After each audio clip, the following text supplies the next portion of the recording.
Mas o que mais me anima em acampamento é o tratamento de Deus. Acampamento é um lugar, é um tempo de tratamento de Deus.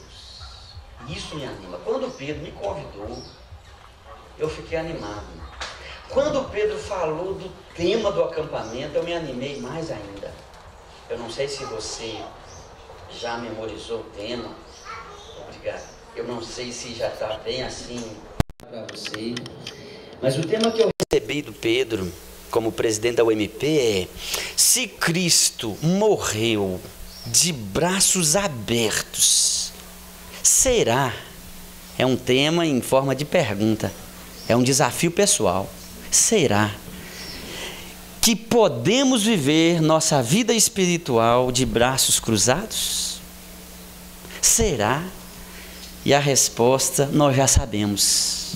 Mas não basta a gente saber. A questão não é saber, a questão é viver.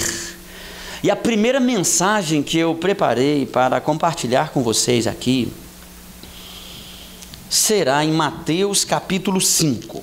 Eu queria te convidar a abrir a sua Bíblia em Mateus capítulo 5. Enquanto você abre, eu preciso dizer, como Pedro já iniciou, eu sou pastor na igreja do bairro Nazaré, especificamente em Belmonte, que é a congregação da IPB Nazaré. Eu sou casado há 20 anos com uma morena de primeira, linda. Segunda-feira vocês vão ter o privilégio de conhecer. Eu costumo me apresentar por aí como homem das 4 mulheres, mas eu explico que não é nenhum escândalo para a igreja brasileira, na nossa IPB. Eu tenho 3 meninas. Eu tenho a Isabelle, de 16 anos. Meninos, cuidado, ela estará aqui na segunda-feira. Ai de vocês, viu? Eu sou um pai baixinho, mas eu sou bravo.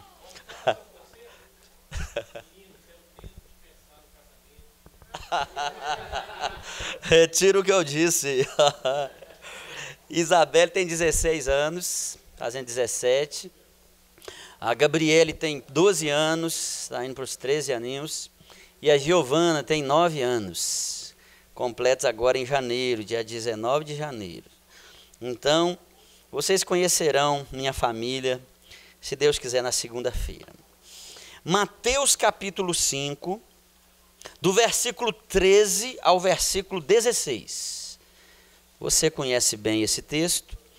Ele está inserido no Sermão da Montanha, e assim está registrado. Vós sois o sal da terra. Ora, se o sal vier a ser insípido, como lhe restaurar o sabor? Para nada mais presta, senão para, lançado fora, ser pisado pelos homens. Versículo 14. Vós sois a luz do mundo. Não se pode esconder a cidade edificada sobre um monte, nem se acende uma candeia para colocá-la debaixo do alqueire, mas no velador, e alumia a todos os que se encontram na casa. Assim, brilhe também a vossa luz diante dos homens, para que vejam as vossas boas obras e glorifiquem a vosso Pai que está nos céus. Vamos orar mais uma vez. Senhor Deus, louvamos o teu nome pelo privilégio que tu nos preparou de estarmos aqui nesse dia e nesses dias. Ó Deus, esse privilégio tão maravilhoso, especialmente por termos diante de nós a tua palavra para nos ensinar, para nos instruir. E a minha oração é que o Senhor abra o nosso entendimento. Abra, Deus, a nossa compreensão. Deus, que o Senhor nos ajude a compreender, através do Espírito Santo, aquilo que tu desejas comunicar ao nosso coração. Ó Deus, e que nós possamos acolher com obediência a tua palavra. Que o Senhor nos abençoe enquanto nós meditamos nesse texto, nessa palavra. E nós te pedimos isso, em nome de Jesus. Amém. Amém. Muito bem. Eu quero iniciar essa mensagem fazendo uma pergunta para você.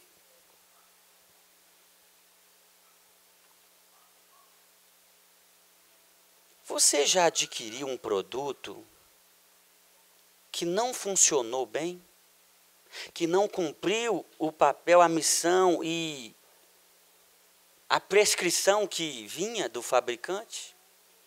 Você já teve a oportunidade de pensar em coisas que você possui e que você nunca usou para a finalidade pela qual aquela coisa você adquiriu? Um dia desses me ofereceram um triturador de alho. Um aparelhinho muito simples, de acrílico, 2 peças que se encaixam.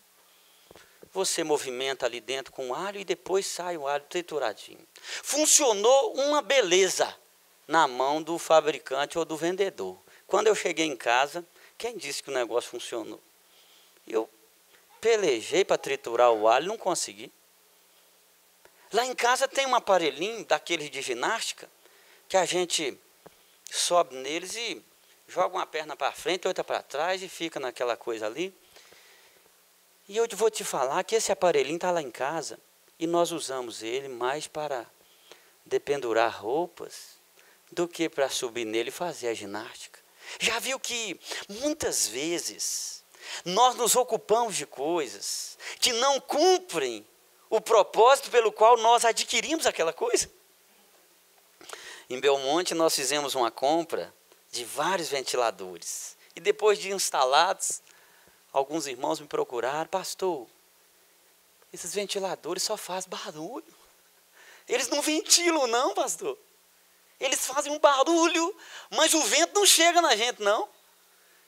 Eu falei: olha, meu irmão, nós não compramos ele para fazer barulho não, nós compramos ele para ventilar. A propaganda do fabricante era que era um bom ventilador e que ele ia ventilar, ele ia refrescar o ambiente.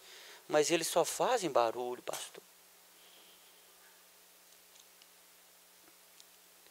O tema da mensagem que eu quero trazer nessa noite é cumprindo a nossa missão com dedicação.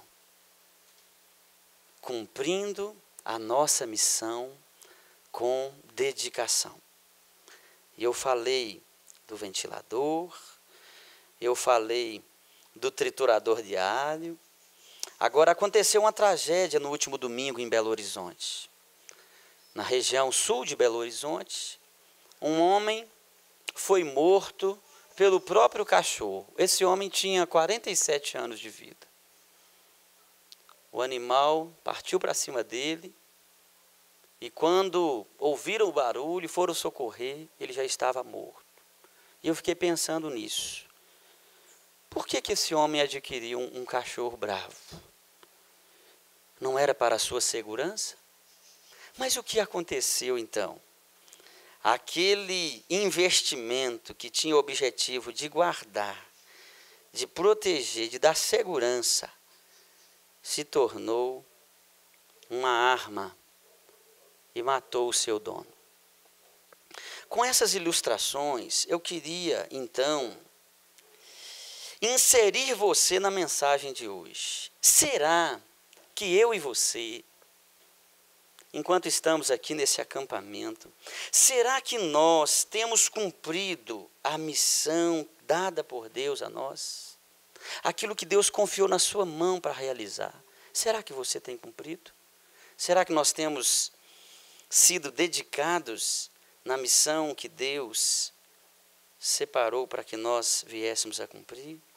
O que eu quero dizer nessa noite, nessa primeira mensagem, é que nós não fomos chamados apenas para crer. Nós não fomos chamados apenas para crer. Nós fomos chamados para viver de acordo com aquilo que nós cremos. Nós fomos chamados para funcionar como crentes, como cristãos. Por que então, a pergunta que eu preciso fazer, por que então muitas vezes nós falhamos em viver o Evangelho? em viver o cristianismo, em viver aquilo que nós cremos. Por quê? Isso ocorre porque o nosso coração, influenciado diariamente pela carne, procura pecaminosa e naturalmente os próprios benefícios, as vantagens, o destaque, o conforto. Cumprir com dedicação a nossa missão é andar na contramão do mundo e na contramão da carne. E quando eu digo que eu fiquei feliz com o convite de estar com vocês aqui essas noites, é porque eu creio seriamente, irmãos, que Deus há de levantar no Brasil uma geração, uma juventude cristã que vive a diferença e que vai transformar o Brasil. Porque a mudança que nós ansiamos e a indignação por um país tão rico, tão gigante, mas tão marcado pela corrupção, a mudança do nosso país não começará em Brasília, não começará no Planalto, começará na igreja, começará na casa de Deus, com os filhos de Deus. Então, vamos olhar para Mateus 5.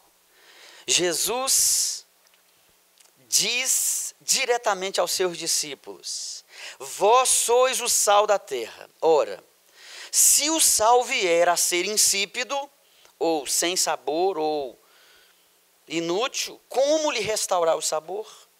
Para nada mais presta, senão para, lançado fora, ser pisado pelos homens.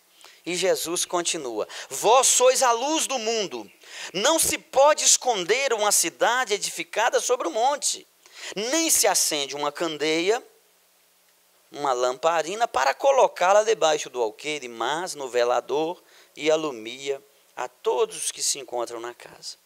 Assim brilhe também a vossa luz diante dos homens, para que vejam as vossas boas obras e glorifique a vosso Pai que está nos céus. Em algum ponto perto do mar da Galileia, foi onde Jesus pronunciou esses ensinamentos. A 160 quilômetros dali, passava o rio Jordão, que desaguava no Mar Morto, o mar de sal. E Jesus vira para os discípulos e diz: vós sois o sal da terra. Ao lado ocidente do Mar Morto vivia uma comunidade monástica, conhecida como essênios. Eles se auto-intitulavam os filhos da luz. Mas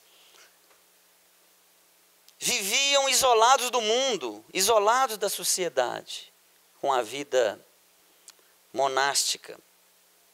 E Jesus então usa essas metáforas, dizendo para os discípulos: vocês são a luz do mundo, vocês não podem viver escondidos, vocês precisam mostrar-se, vocês precisam brilhar, vocês precisam funcionar como o sal da terra e como a luz do mundo. E eu quero pensar nisso hoje, aqui rapidamente com vocês. Ser e fazer. Ter uma identidade e funcionar a partir dessa identidade. Porque o que Jesus está fazendo aqui é demarcando o campo de ação da igreja a partir da sua identidade. E eu quero dividir essa reflexão hoje em 2 pontos. O primeiro, nós, a igreja, somos o sal da terra e a luz do mundo. E como sal, nós precisamos temperar. E como luz, nós precisamos brilhar. Interessante que Jesus não estava dentro de um templo, dentro de uma sinagoga. Jesus não proferiu esse sermão de dentro de uma instituição. Não se trata então, queridos, de igreja como instituição, ou de templos, ou de estruturas, ou de métodos. Jesus está falando de igreja como gente, como pessoas que vão ser instrumentos na mão de Deus para promover mudanças na sociedade. Então, com esse primeiro ponto, eu queria fazer uma ressalva que eu considero como a principal. Se Deus nos chamou para sermos sal da terra e luz do mundo, e nós, como filhos de Deus, temos sobre nós essa responsabilidade. A pergunta que eu preciso fazer, a pergunta que nos insere assim definitivamente nessa mensagem, é: que tipo de pessoa sou eu? Que tipo de gente sou eu? Que igreja sou eu? Que ser humano sou eu? Onde Deus me colocou e como eu estou funcionando ali?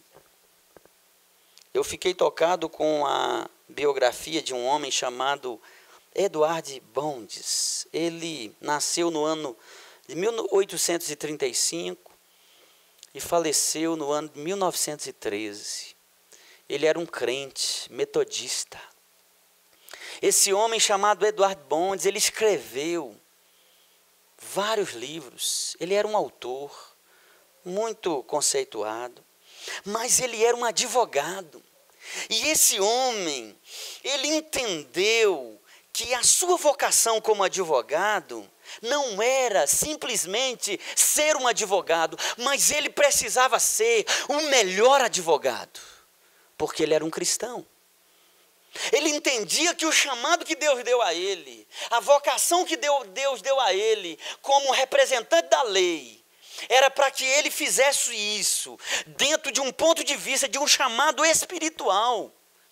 E ele procurou viver a sua vida cumprindo fielmente esse chamado que Deus deu a ele.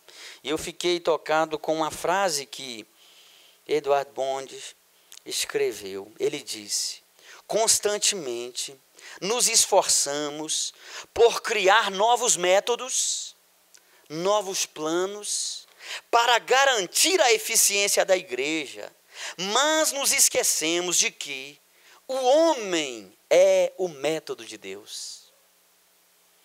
A igreja procura melhores métodos.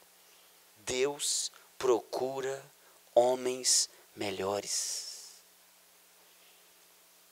A igreja procura melhores métodos. Deus procura homens melhores.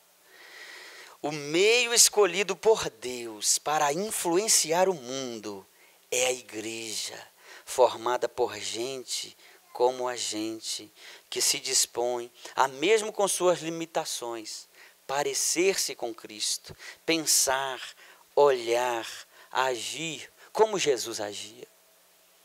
Isso é ser sal, isso é ser luz. Esse é o desafio para mim e para você, como cristãos brasileiros, como jovens numa sociedade de pecado. O segundo ponto da mensagem, ligada também ao primeiro, porque se Jesus disse: vós sois o sal da terra, o sal precisa ter sabor. Vós sois a luz do mundo, a luz precisa brilhar. O segundo ponto, o sal que perde o sabor é imprestável.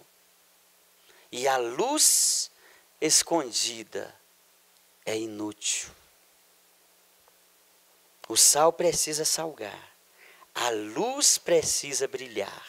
Nós precisamos funcionar como cristãos.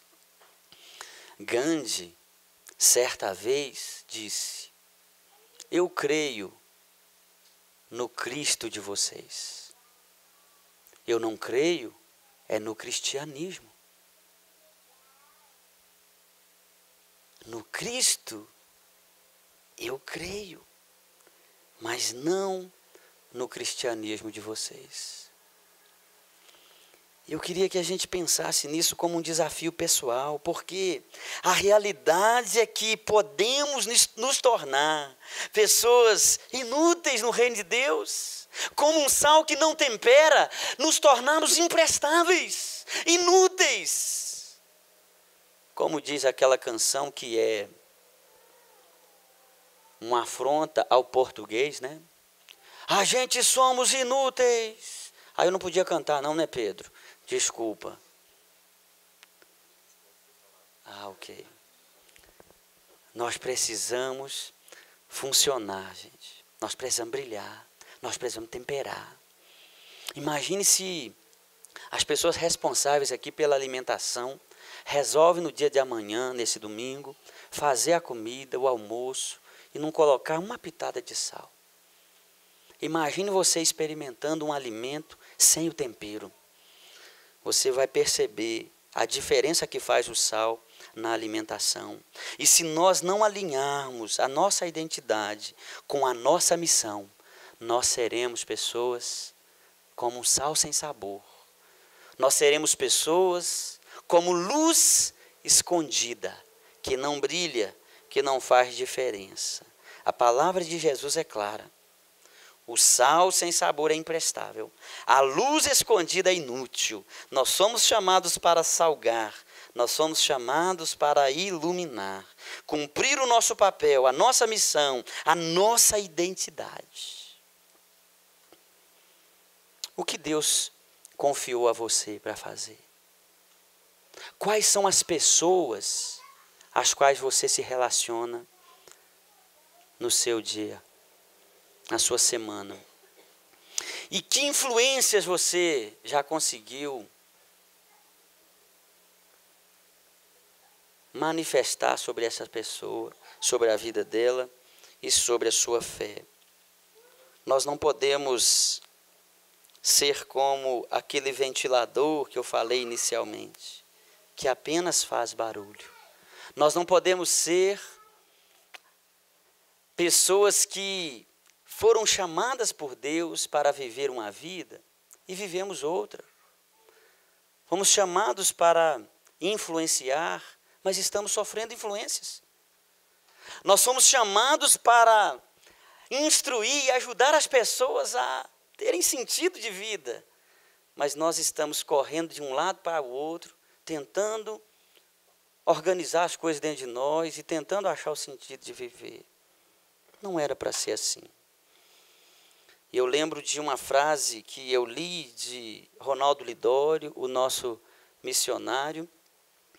Ele disse que a missão principal da igreja, a principal e primeira missão da igreja, não é proclamar o evangelho. Eu fiquei assustado quando eu li isso, pastor Antônio. Não é proclamar o evangelho. A principal e primeira missão da igreja não é se expandir, não é crescer. A principal e primeira missão da igreja não é conquistar a mídia e nem impactar a sociedade. A principal e primeira missão da igreja é morrer. A principal e primeira missão da igreja é morrer. Para que outros possam viver, nós precisamos morrer.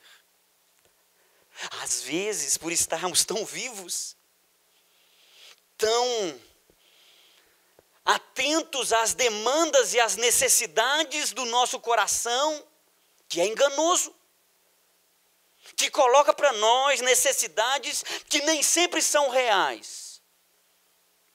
E ele cobra de você para que você atenda. Não é seu pai, sua mãe, seus familiares, seu namorado, não. É você. Sou eu, é o meu coração, o seu coração, que exige de nós aquilo que nós nunca deveríamos dar a ele.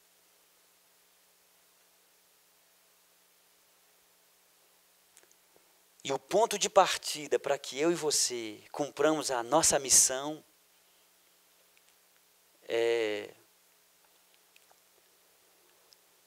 uma autorrenúncia, uma autonegação, uma luta que você vai travar, não contra o diabo e o inferno, não contra os seus inimigos que você identifica na sua classe de faculdade, nem no local do seu trabalho, muito menos dentro da sua casa, na sua família. Esse inimigo número 1, meu e seu, ele está diante de mim e de você, quando você está olhando para o espelho. E às vezes ali você precisa falar e tomar uma posição com você mesmo. E dizer para aquela pessoa ali dentro daquele espelho, olha, eu não vou atender a essa demanda. Eu não vou conceder a você o que você está exigindo. Eu não vou dar a você o que você está pedindo. Dizer não é morrer. A nossa missão é morrer. E eu quero concluir a mensagem dessa noite convidando a você a se posicionar. Eu não conheço a sua história, mas eu não preciso conhecer. Deus conhece. O posicionamento não é algo que vai acontecer de fora. Deus pode usar um momento como esse, um acampamento como esse, para tratar com o seu coração. E eu creio que Deus faz isso. E é por isso que eu estou aqui. Porque eu creio que Deus não trouxe você aqui por acaso. Você não está aqui apenas para desfrutar das coisas boas que tem nesse ambiente. Você não está aqui apenas para aproveitar o feriado e refrescar a sua cabeça. Não, você está aqui porque Deus tem um propósito, Deus tem um plano e Deus tem algo para fazer dentro de você, uma mudança que Deus quer operar de dentro para fora, para que você possa ser uma pessoa que entendeu que no dia em que você se percebeu, se encontrou, se entendeu como um ser humano, que você entendeu que você está nesse mundo, não foi por um acaso. Havia um propósito, havia uma missão, como essa borboletinha aqui tem uma missão de importunar a gente. Deus tinha uma missão para mim e para você. E nós temos que cumprir a nossa missão, gente. Nós temos que cumprir. Nós temos que fazer a diferença.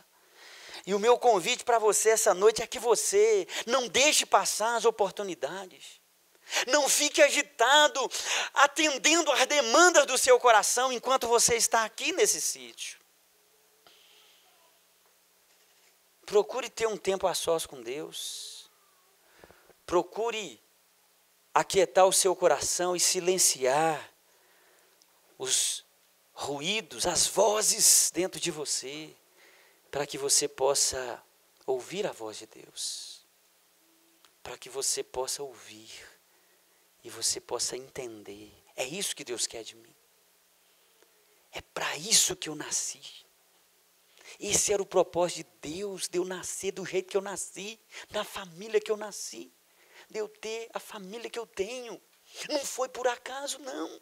Deus não errou quando fez você na medida exata a qual você tem.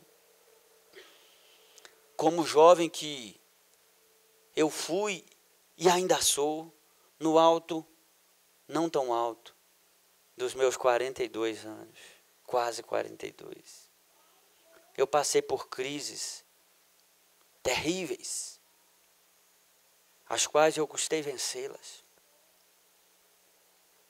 Eu nasci numa família muito grande.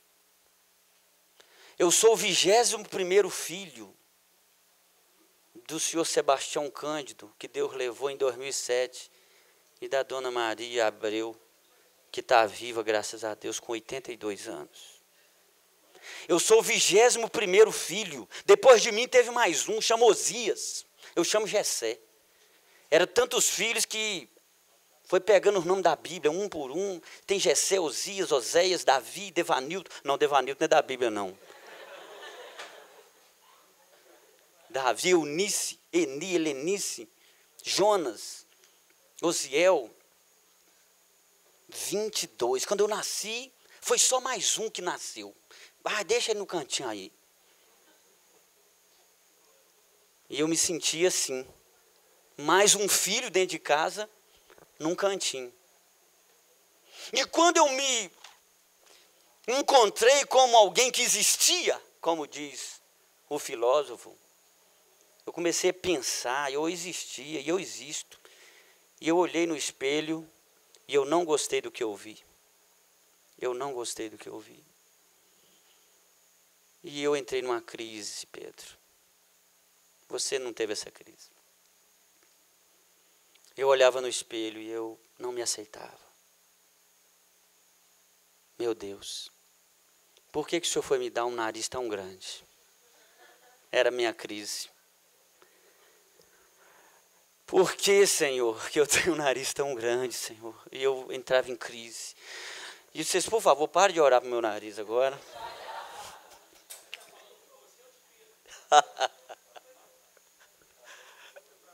Oh, rapaz. E isso me perturbou e me perseguiu por longos anos da minha adolescência. Certa vez, o jornal Estado de Minas soltou uma nota de jovens cirurgiões plásticos que estavam captando possíveis cobaias para os seus testes, seus experimentos. E todos tinham que mandar uma carta, um pedido, e eu mandei uma carta. Vocês tinham que ler essa carta. Pena que eu não guardei. É de chorar. A carta que eu mandei lá para São Paulo. Não me atenderam, não. Um belo dia, olha como que Deus tratou com a minha crise. Agora eu lido bem com o meu narigão, pessoal. Eu casei também, né? Isso conta demais. 1995. Graças a Deus. Eu tinha um medo de não casar. Tinha um medo de não arrumar uma pessoa que queria casar comigo. Eu sei que meu irmão trabalhava no Rio das Velhas, perto da nascente dele, lá perto de Itabirito, depois de Nova Lima, Santa Rita. E ele trabalhava garimpando ouro, lá bateando ouro. E eu fui com ele, um certo dia, uma certa tarde, eu fui com ele para o Rio. E aí, fui eu e um colega chamado Cacá. Eu e o Cacá. E aí a gente ficou lá, brincando na água, na beirada do rio. E o Cacá falou comigo assim: Gessé, tá vendo aquela pedra lá no meio do rio? Tô. Vamos dar uma ida lá nela? Eu falei: eu não, você tá doido? Nós vamos morrer ali. Não, pode ficar tranquilo, a água é escura, a gente não está vendo. Mas tem um caminho aqui, que é uma pedra, que é como um caminho que a gente chega lá na rocha, no meio do rio, e a gente não afunda. A gente vai andando e a água fica na canela da gente, no joelho. É verdade, eu já fui várias vezes. E aí eu fui atrás do Cacá. Nunca vá atrás do Cacá, pessoal. O Cacá tirava o pé, eu colocava. O Cacá tirava o pé, eu colocava. E eu fui atrás dele. Sabia nadar, não. Continuo não sabendo. O Cacá tirava o pé, eu colocava. De repente, eu não vi mais nada. Eu não vi mais nada. Não vi Cacá, não vi meu pé, não vi nada. Eu sumi dentro d'água. Sumi dentro d'água. E começou a entrar água para tudo quanto é buraco. Eu tentando respirar. E aquela luta. E eu subi dentro d'água. Eu apareci mais embaixo. E meu irmão viu a situação. Detalhe, meu irmão também não sabia nadar. E meu irmão desesperado na beirada do rio, sem saber o que ele fazia para me salvar. E aí, ele teve uma ideia, Deus iluminou ele lá, ele pegou um bambu seco que estava na beirada do rio, jogou o bambu, e nisso eu já tinha afundado outra vez, e aí bebendo água, aquela luta. E aí o bambu veio, eu vi que vinha um bambu, e eu afundei de novo, e eu aparecia mais embaixo, de repente eu consegui pegar o bambu. Fiquei na pontinha do pé, assim, igual bailarina. Olha, corta essa parte, pessoal. E eu consegui pegar o bambu. Na ponta do pé eu levantei a cabeça. E eu consegui puxar um pouco de oxigênio. E eu recobrei minhas forças. E aí eu consegui andar um pouquinho, pisando.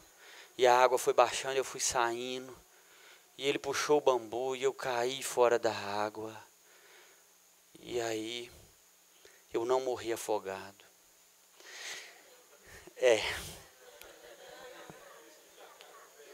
O Cacá, eu nem sei, nunca mais eu fiquei sabendo do Cacá. Eu nem lembrei do Cacá, agora você está falando. Vou ter que voltar para ver se ele está lá na pedra. O Cacá, ele ficou lá assistindo da pedra, ele não fundou não. Mas quando eu recobrei a consciência, sabe o que Deus trouxe ao meu coração? Olha como que Deus usa as coisas simples. Olha como Deus usa as coisas simples. Quando eu estava ali naquela peleja para tentar respirar, o que seria de mim se eu tivesse aqueles narizinhos de cheirar peito desse tamanho assim, ó? Como que eu ia fazer? A hora que eu chamei a fornalha aqui, ó, e puxei, mas foi uma beleza de oxigênio que entrou. E depois, quando punha o apelido que eu era ladrão de oxigênio, eu falei, graças a Deus. Porque se eu não tivesse puxado bastante oxigênio, eu teria morrido. Coisa de criança, coisa de adolescente. Mas Deus usou isso para tratar comigo. O que Deus vai usar para tratar com você? Eu não sei. Mas eu não posso desperdiçar a minha vida. Eu preciso cumprir a minha missão. Eu não posso ficar rodeando o mesmo lugar a vida inteira, sofrendo com os mesmos traumas, com as mesmas crises, com os mesmos lamentos, com as mesmas tristezas, com os mesmos choros. Eu preciso ir para frente. E Deus não errou quando Ele me fez do jeito que Ele fez. Ele tinha um propósito. Ele tem um propósito. E nós precisamos funcionar. Nós precisamos cumprir a nossa missão. E a minha oração nessa primeira noite é que você venha em nome de Jesus. Em nome de Jesus. Pela graça de Deus. Alinhar a sua vida, conectar absolutamente e profundamente com Deus da sua vida. Aquele que escreveu a sua história e te trouxe no mundo, nesse tempo, nesse dia, nesse ano que você chegou aqui. Ele estava ali, escrevendo os seus dias, preparando a sua história, para que você fosse sal da terra, para que você fosse luz do mundo, para que você fosse um instrumento poderoso nas mãos dele. Amém?